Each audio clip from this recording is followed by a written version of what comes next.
Leitura Guiada, um programa da Primeira Igreja Batista em Botafogo. Este é seu encontro diário com as Escrituras Sagradas. Acompanhe agora o nosso estudo de hoje.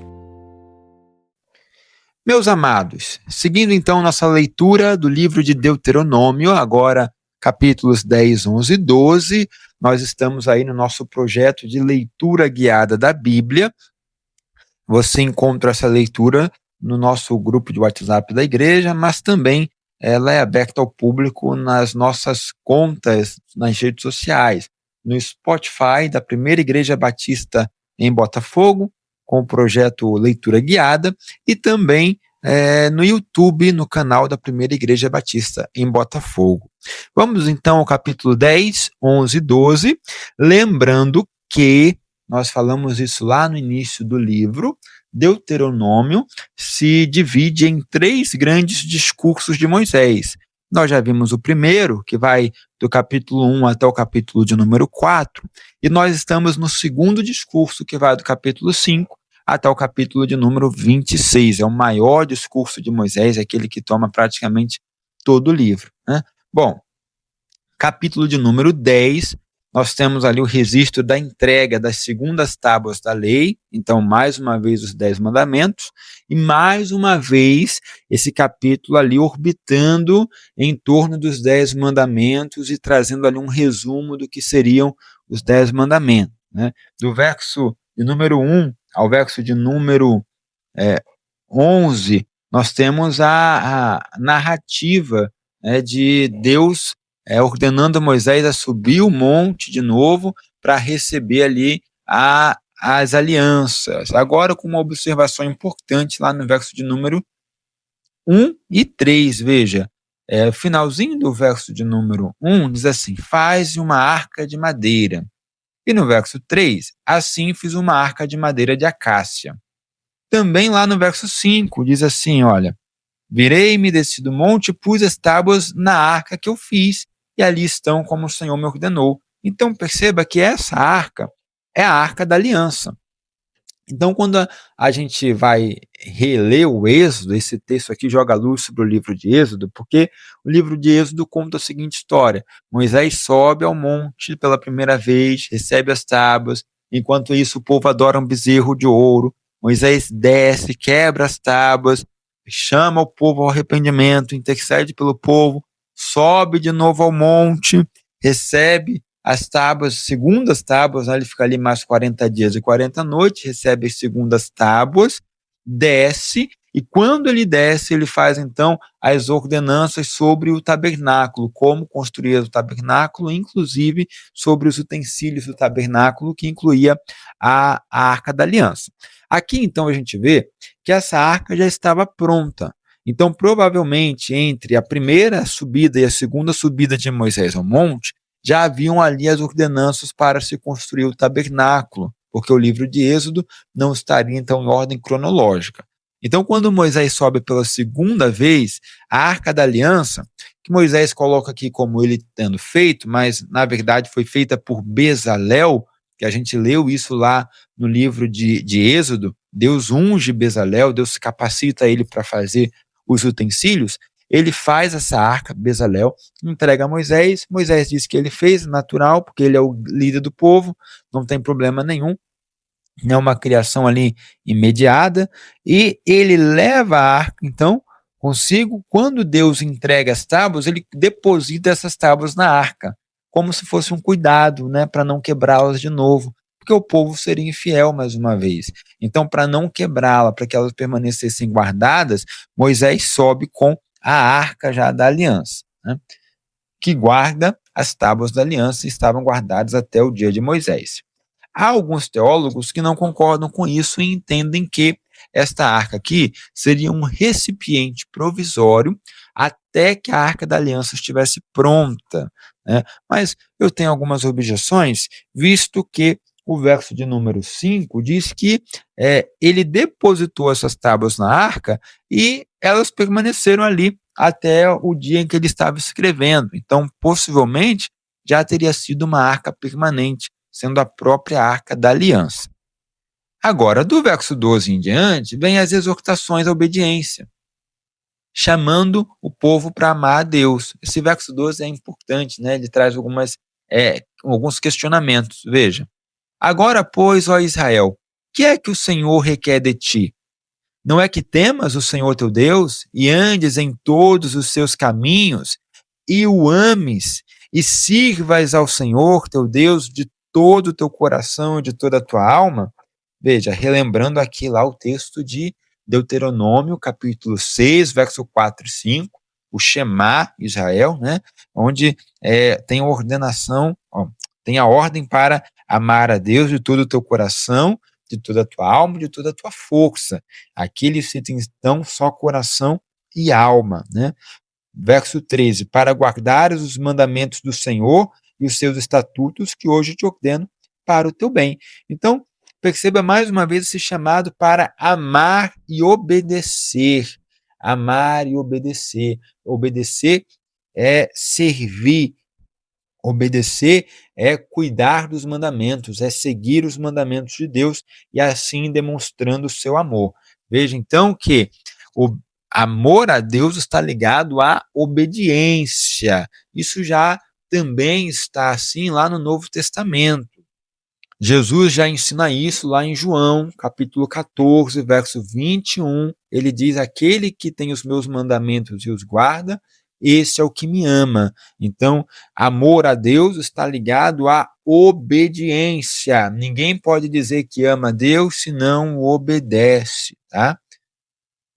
No verso de número 16, tem uma informação importante, uma exortação importante. Veja, circuncidai, pois, o vosso coração e não mais endureçais a vossa cerviz. Ou seja, né, não sejam cabeça dura, mas traz a ideia aqui agora, espiritualizada, da circuncisão.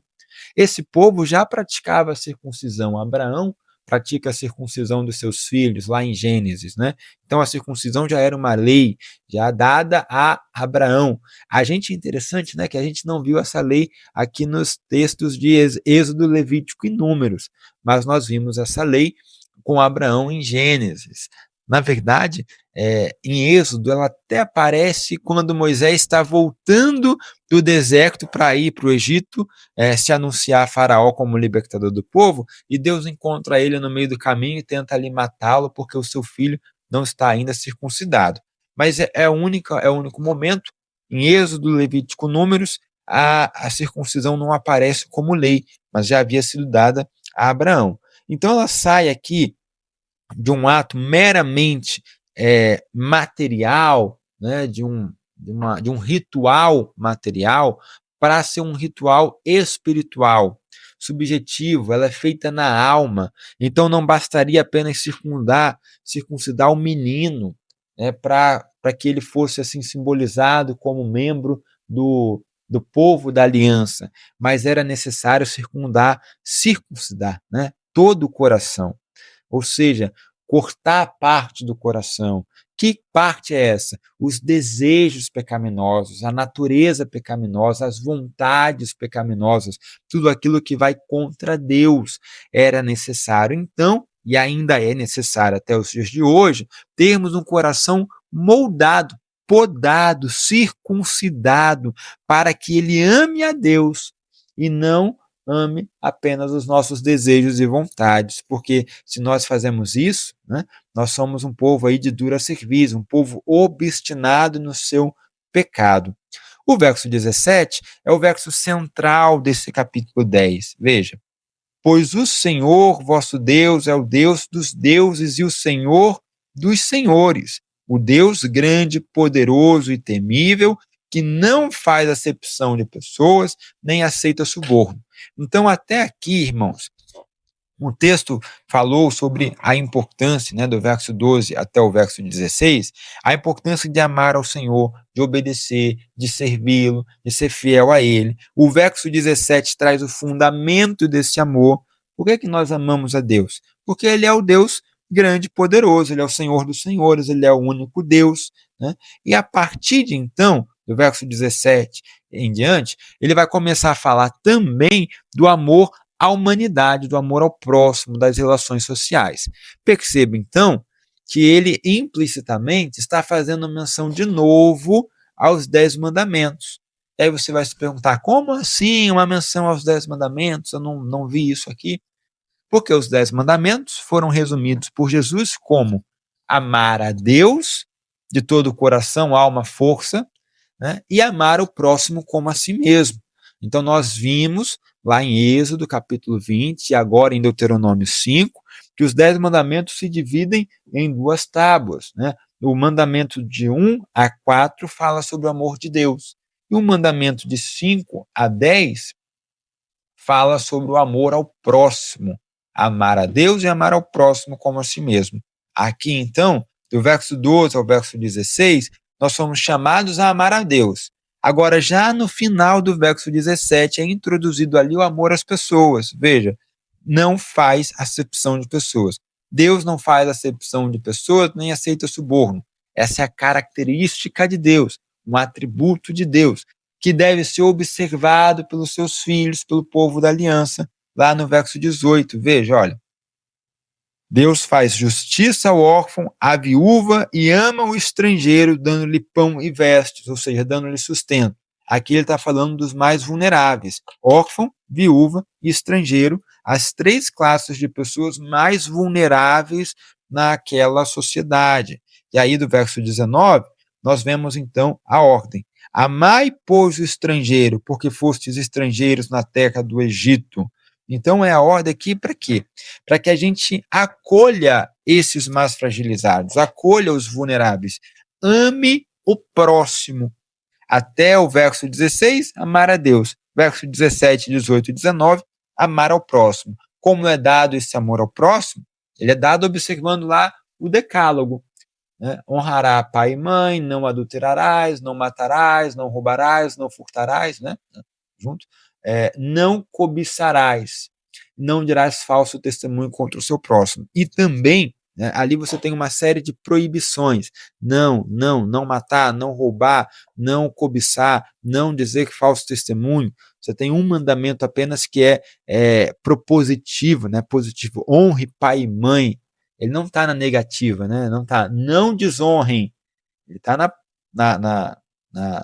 na forma positiva: honre pai e mãe. E aqui, esse mandamento agora, esses mandamentos, eles retornam de uma forma propositiva, de uma forma positiva, isto é, amando o órfão, a viúva e o estrangeiro. Ou seja, não é apenas não matar, não é apenas não roubar, não é apenas não furtar, não é apenas não cobiçar. Antes disso, e também é fazer ações de acolhimento, de cuidado do próximo, voltando-se para aquele que é mais vulnerável: o órfão, o estrangeiro e a viúva, dando-lhe pão e vestes, ou seja, dando-lhe sustento para viver, certo? Dando a essas pessoas dignidade. Roupa e alimento, pão e vestes, falam de dignidade humana. Então, é aquilo que é necessário para se sustentar e aquilo que é necessário para se vestir, para estar em sociedade. Dignidade. Ao final, verso 20 e 21, de novo, encerra com um prólogo ali, com uma conclusão, falando sobre Deus. Ao Senhor teu Deus temerás, a Ele servirás, e a Ele te chegarás, e pelo seu nome jurarás. Ele é o teu louvor e o teu Deus, que te fez estas grandes e temíveis coisas que os teus olhos têm visto. Com 70 almas, teus pais desceram ao Egito, e agora o Senhor teu Deus te pôs como as estrelas do céu em multidão. Então, uma conclusão, né, nos alertando para amar a Deus, e amar a Deus agora fazendo as ações aqui do verso 18 e 19, amando o vulnerável. Então, o capítulo 11, nos ensina o amor a Deus e o amor ao próximo. Aliás, capítulo 10, né? Capítulo 10 nos ensina o amor a Deus e o amor ao próximo. E agora sim nós vamos ao capítulo 11. O capítulo 11 nos exorta aqui a obediência e também fala sobre o aviso, né, para a desobediência e suas retribuições. Então, obediência e desobediência e suas retribuições. Também pode ser resumido com a ideia de fidelidade e lealdade. Tá? Fidelidade e lealdade.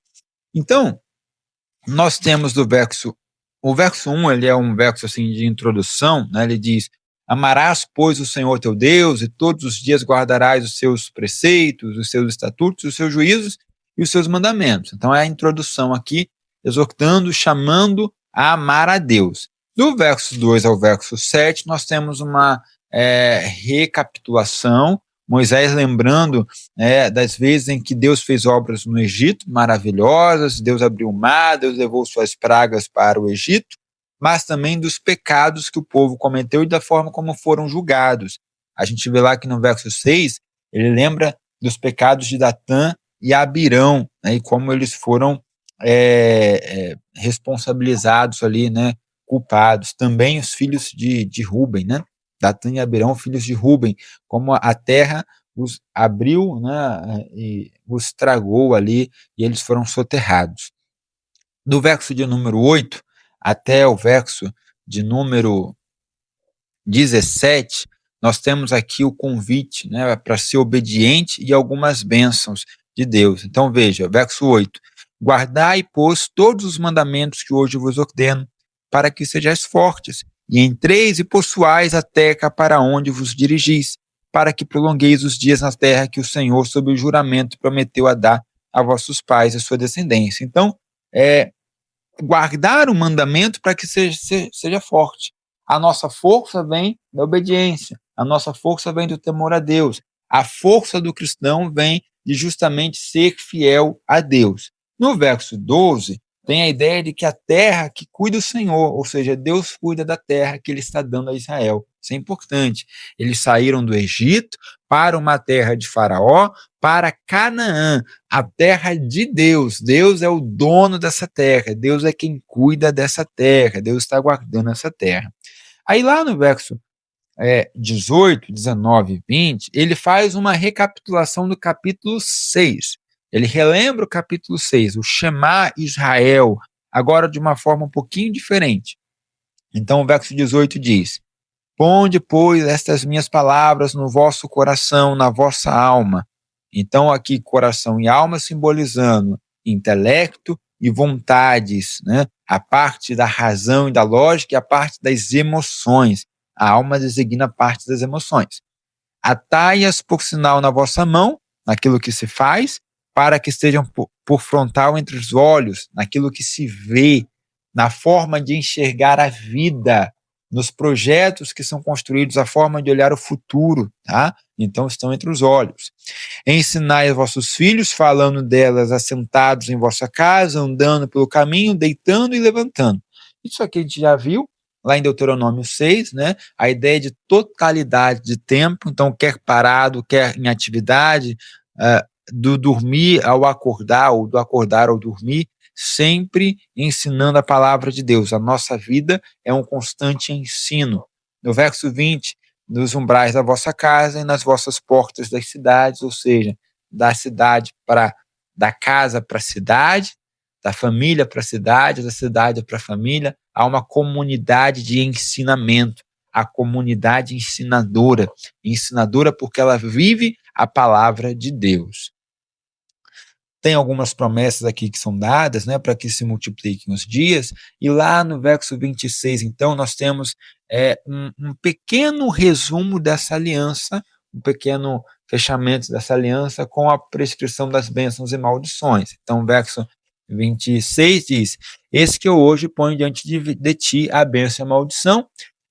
Essa parte aqui do verso 26 até o 32, ela vai ser ampliada lá no capítulos 27 e 28, a gente vai ver com mais detalhes, né? Então, o verso 26 diz que está diante de Israel a bênção e a maldição. A bênção quando cumprir os mandamentos do Senhor, e a maldição se não cumprir os mandamentos do Senhor, né? Essas bênçãos e maldições deveriam ser pronunciadas lá no Monte Gerizim, a bênção, e a maldição no Monte Ebal. Então, antes deles entrarem em Canaã, o povo subiria, alguém no Monte Ebal, outro no Monte Gerizim, e dali pronunciaria a bênção e a maldição para o caso de cumprimento dos mandamentos do Senhor ou para o caso de desobediência. Chegamos, então, ao capítulo de número 12, que traz 3 ordenanças para Israel na nova terra. A primeira, que vai até o verso 14, é sobre a centralidade do santuário, já imaginando um lugar que o santuário ficasse estabelecido, ou um templo fixo, como depois propôs Davi. A segunda é a proibição do sangue, então o povo poderia comer carne, pensando aqui na fartura, tá? A gente viu que no deserto não havia essa quantidade suficiente de carne, então aqui na nova terra terá carne o suficiente, então traz a recomendação para comê-la, desde que não comesse o sangue. E do verso 29 ao 31, a exortação sobre os deuses pagãos. Então, 3 exortações dentro do capítulo 12.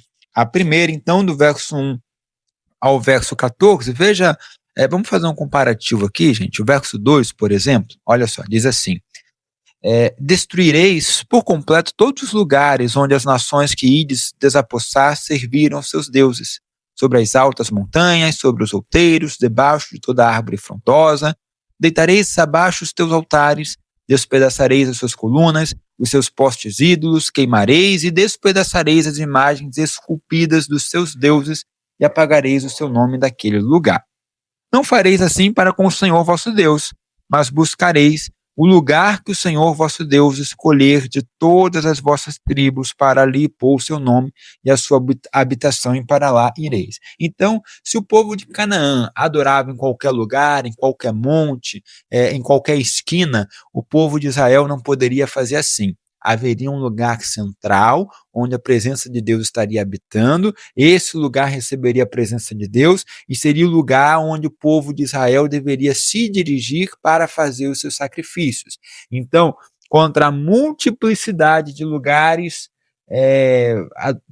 que serviriam para adorar os seus deuses, né, em relação a Canaã, Israel teria um único lugar para adorar a Deus, né? Um único lugar para buscar a Deus e fazer as suas ofertas e os seus sacrifícios. Essa ideia também de um único lugar vem aliada à ideia de descanso, lá no verso 10, veja. Mas passareis o Jordão e habitareis na terra que vos fará dar o Senhor vosso Deus, e vos dará descanso de todos os vossos inimigos. É a ideia de que o povo vai deixar de ser peregrino no deserto para ser agora um povo estabelecido, sedentário, né? Um povo de habitações fixas, descansado, sem guerras. Então, com isso, esse povo vai poder circular em várias cidades, em várias localidades. Ele vai poder sair de uma tribo e ir até a outra para poder cultuar a Deus, né? Então, a paz que reina em Israel permitiria essa circulação. Já em Canaã, havia uma mistura de vários povos, de várias divindades, várias guerras. O povo não tinha essa paz, então eles adoravam em qualquer lugar que fosse possível, né? Um lugar fixo para adorar a Deus vem com a ideia de paz e de descanso. Bom, lá no verso 13 tem a recomendação, né? Guarda-te, não ofereças os teus holocaustos em todo lugar que vires. Ou seja, há uma recomendação para somente adorar no santuário. Do verso 15 até o verso de número 29, 28, vem a ordenação para que não se coma o sangue. Então, o povo poderia comer qualquer tipo de carne. Veja lá no verso 15. Porém, consoante o desejo da tua alma, poderás matar e comer carne nas tuas cidades, segundo a bênção do Senhor teu Deus, porque haveria multiplicidade de animais, haveria vacas, ovelhas, bois, carneiros, né? Então o povo poderia comer. O verso 16, somente o sangue não comerás. Então havia proibição ali de somente não comer o sangue, porque esse sangue representa a vida. O verso 19, não desampare o levita, lembrando que o levita não tem terra, o levita não tinha herança, então ele também era vulnerável, e aí o povo também deveria sustentar o levita com alimento, isso era importante, a ideia de comunhão, daquilo que você come, distribuir com o outro, com aquele que necessita, isso é importante a gente ter em mente. Quando Deus te abençoar, divida. Quando Deus te fizer próspero, multiplique. Divide, não desampares os necessitados, não desampare aquele que está ao teu lado e precisa de ajuda.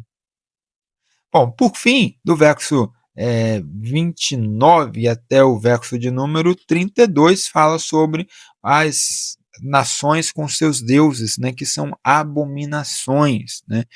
Verso 30 tem a recomendação para não imitá-los, para destruir suas imagens, e o 31 é o que fecha esse capítulo dizendo assim, ó: não farás assim ao Senhor teu Deus, porque tudo que é abominável ao Senhor e que ele odeia, fizeram eles e a seus deuses, pois até seus filhos e suas filhas queimaram aos seus deuses. Então, eles fizeram sacrifícios humanos de crianças, provavelmente ali a Moloque. Veja, é por isso que Israel está conquistando a terra. Primeiro, porque tem uma promessa de Deus aos patriarcas. Segundo, porque o povo de Canaã será julgado pelo seu pecado. Muitas das vezes a gente se questiona: Deus mandou matar os povos de Canaã, mas na verdade Deus julgou esses povos. Deus foi misericordioso com eles. Porém, não houve lugar de arrependimento, eles não se arrependeram. O pecado continuava crescendo. E daí veio então o julgamento. Assim como houve em Canaã, houve também com Israel durante o exílio babilônico, durante o exílio assírio. Israel também foi condenado, assim como o povo de Canaã. Então Deus demonstrou misericórdia, sim, mas também julgamento sobre esses povos. Amém, irmãos? Então, nós finalizamos aqui nossa leitura dos capítulos 10, 11 e 12. Nós podemos aí aprender então, né, relembrando, capítulo 10, que Deus quer um coração transformado. É no capítulo 10 que fala sobre circuncidar o coração, ou seja, remover a dureza, remover o orgulho, o pecado, né, entendendo que a fé cristã exige uma transformação interior através da obediência a Deus. Então, obediência não é apenas uma mera observação da religião, mas é uma obediência em amor, que faz uma religião assim ser relevante e que verdadeiramente ama a Deus. O capítulo 11 fala para a gente sobre escolhas que determinam o futuro. Deus coloca diante de nós a bênção e a maldição, a vida ou a morte. Então, essas bênçãos e as maldições estão diante de nós. Ou seja, o cristianismo exige uma escolha diária, de fé, de fidelidade, de santidade, né? E a escolha pela fé e pela obediência traz bênçãos. Ou seja, a obediência hoje prepara a colheita de amanhã, né? Se você quiser ser próspero e bem-sucedido e abençoado, seja obediente a Deus. E o capítulo 12, né, Deus mostra como ele quer ser adorado, Deus mostra que há um ritual específico, que há um local específico para que Deus seja adorado. Não é de qualquer jeito, né? É do jeito de Deus. Nós precisamos adorar do jeito que ele quer. Isso inclui a exclusividade. Deus é o único Deus e a condenação da idolatria. Que Deus abençoe sua vida, o seu dia, que você seja muito abençoado por essa jornada aí de leitura guiada da Bíblia, e te encontro em breve nos capítulos 13, 14 e 15. Um grande abraço e até breve.